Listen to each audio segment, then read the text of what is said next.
Assalamualaikum warahmatullahi wabarakatuh.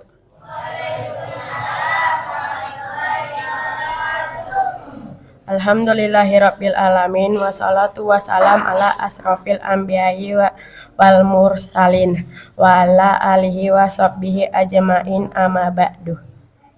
Jamaah Masjid Al-Muhajirin yang dirahmati Allah Subhanahu wa Ta'ala, pada kesempatan yang pertama dan yang utama, marilah kita panjatkan puji dan syukur kehadirat Allah Subhanahu wa Ta'ala yang telah memberikan kita nikmat iman, nikmat Islam, serta nikmat kesehatan, sehingga kita dapat berkumpul pada malam hari ini untuk melaksanakan sholat tarawih berjamaah. Salawat serta salam semoga selalu tercurah limpahkan kepada junjungan kita, yakni Nabi Muhammad SAW, serta para keluarganya dan para sahabatnya. Semoga kita semua hadir pada malam ini mendapat syafaat akhir zaman nanti. Amin.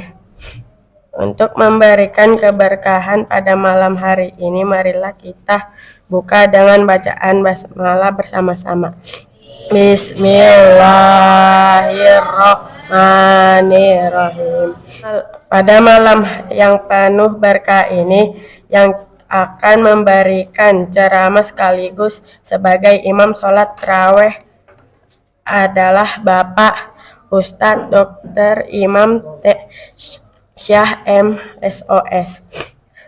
Alhamdulillah beliau sudah berada di tengah kita. Untuk itu kami persilakan kepada beliau untuk memberikan ceramah sekaligus menjadi imam sholat tarawih.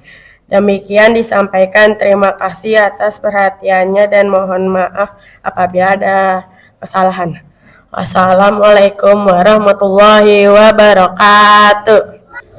Bismillahirrahmanirrahim. Uhayyikum tahiyatul Islam. Assalamualaikum warahmatullahi wabarakatuh. Alhamdulillah, wassalatu wassalamu ala Rasulillah, wala haula wala quwata illa billah. Hadirin jamaah salat tarawih, bapak-bapak, ibu-ibu yang dirahmati oleh Allah. Tentu kita bersyukur kepada Allah Subhanahu wa Ta'ala, semuanya kita dalam keadaan sehat walafiat. Alhamdulillahirabbil alamin. Semoga Allah berikan kita terus panjang umur dan kesehatan, ketakwaan, keteguhan iman dan Islam kita. Amin ya rabbal alamin. Nusalli wa nusallim ala habibina al-karim Muhammadin sallallahu alaihi wasallam. Semoga kita semuanya kelak mendapat syafaat beliau. Amin ya rabbal alamin. Karena waktu singkat, tema yang saya lihat di jadwal itu masih seputar pahala puasa. Jadi saya izin menyampaikan tema yang lain yang insya Allah akan menjadikan kita lebih semangat lagi untuk berinteraksi dengan Al-Quran. Jadi pentingnya kita dekat dengan Al-Quran, tema kita malam hari ini insya Allah.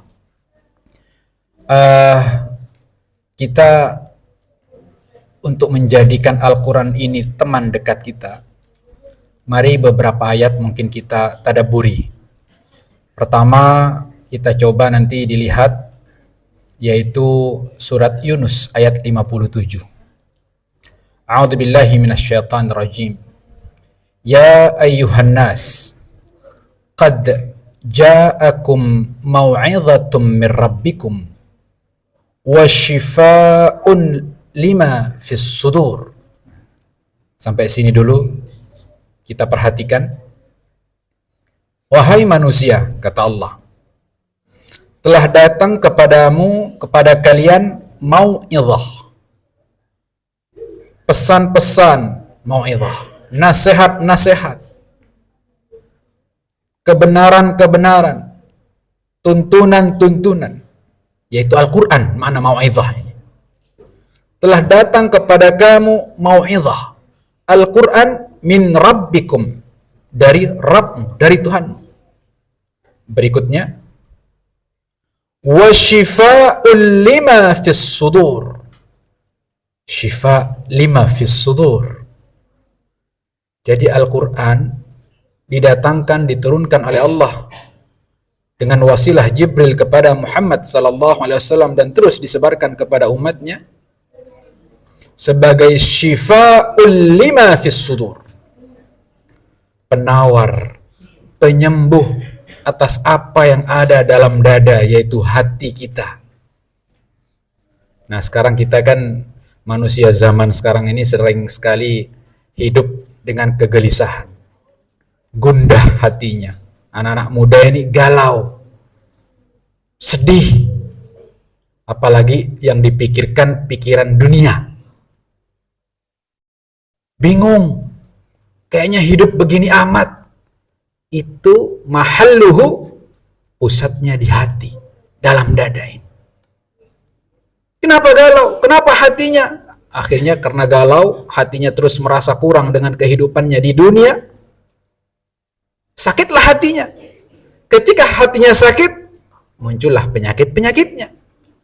Iri, hasad, dengki, ghibah, lihat orang lain senang, sedih, lihat orang lain sedih, senang. Na'udzubillah min dzalik. Itu pusatnya di hati. Sementara Allah sudah jelaskan tadi dalam surat Yunus ayat 57, Quran datang untuk syifa lima fis sudur, atas apa yang ada dalam diri kita, dalam dada kita, di hati kita. Penyembuhnya adalah Al-Quran. Lihat ayat tadi. Ya ayyuhan nas, yang diseru adalah manusia. Jadi Al-Quran untuk semua manusia. Tapi faktanya di kehidupan kita, tidak semua mendapatkan hidayah beriman kepada Al-Quran.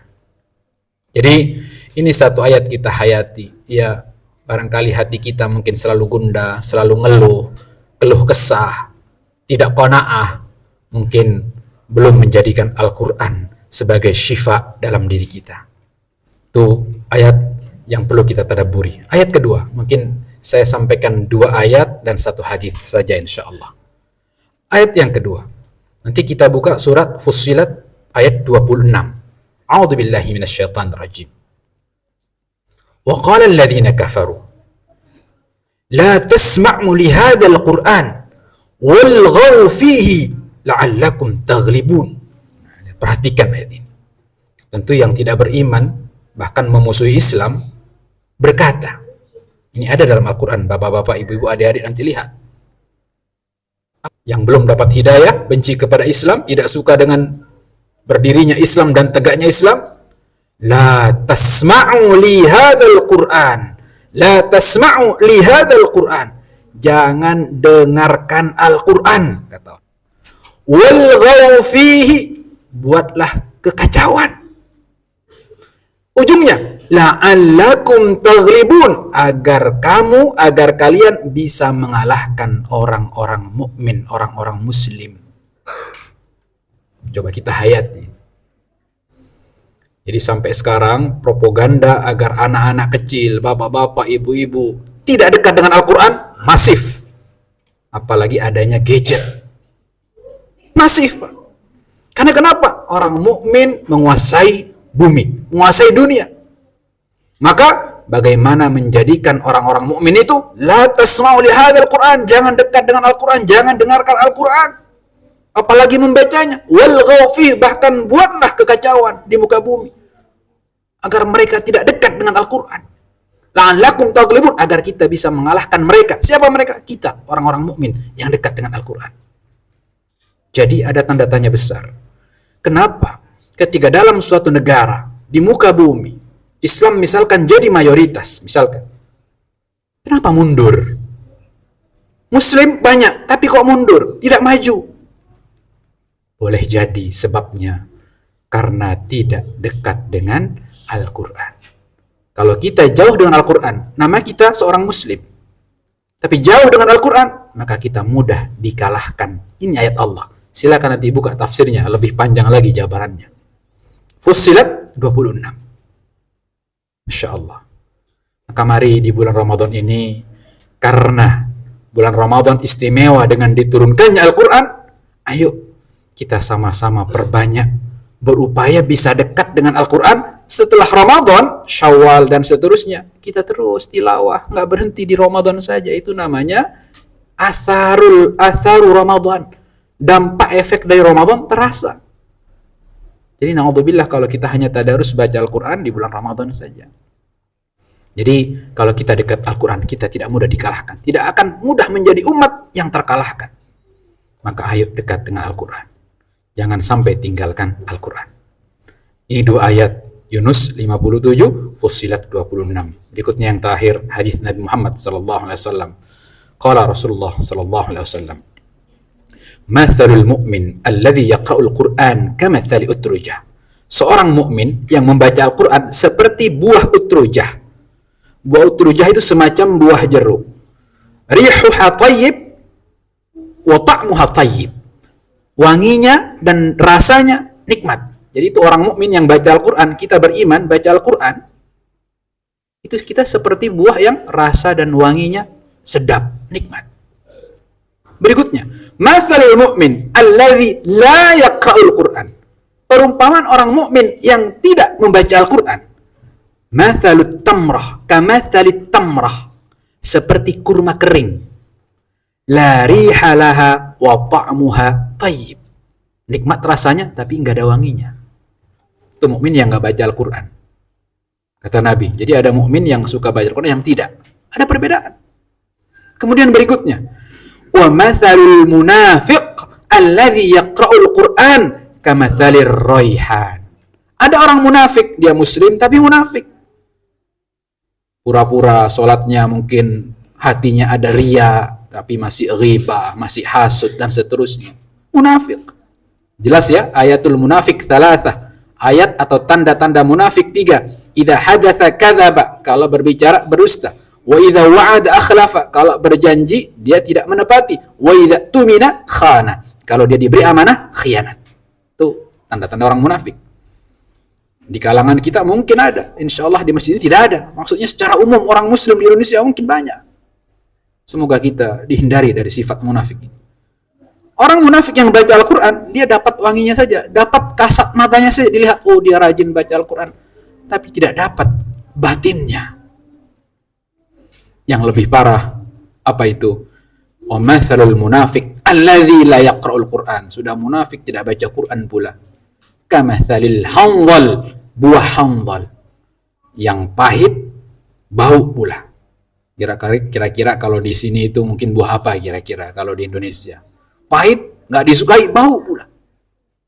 Itulah munafik yang tidak mau membaca Al-Quran. Tapi tentu semoga kita di bulan Ramadan, karena syahrul Quran, kita tadarus menjadi kategori yang pertama, mukmin yang membaca Al-Quran. Sehingga Masya Allah, semoga kita betul-betul kamathali utrujah, lahir batinnya nikmat, wangi lahir batinnya, rasanya, udaranya, wanginya, semuanya nikmat. Artinya lahir batin seorang mukmin itu nikmat, Insya Allah. Hadirin jamaah salat tarawih rahimakumullah. Jadi ini saja motivasi untuk malam ini, agar kita semuanya dekat dengan Al-Quran. Karena kenapa harus dekat dengan Al-Quran? Intinya kalau dekat dengan Al-Quran, Al-Quran adalah penyembuh atas apa-apa yang ada dalam hati sebagai penyakit kita. Kemudian kedua, kalau kita dekat dengan Al-Quran, insya Allah orang-orang yang membenci Islam tidak akan mudah mengalahkan kita. Bahkan kita akan kuat. Itulah yang terjadi ketika masa Khalifah Utsmaniyah memimpin dunia. Karena mereka semua ahlul Quran. Makanya kita terus bersama Al-Quran insyaAllah. Aqulu qouli hadza wal 'afwu minkum. Astaghfirullah li wa lakum. Tsumma assalamu alaikum warahmatullahi wabarakatuh.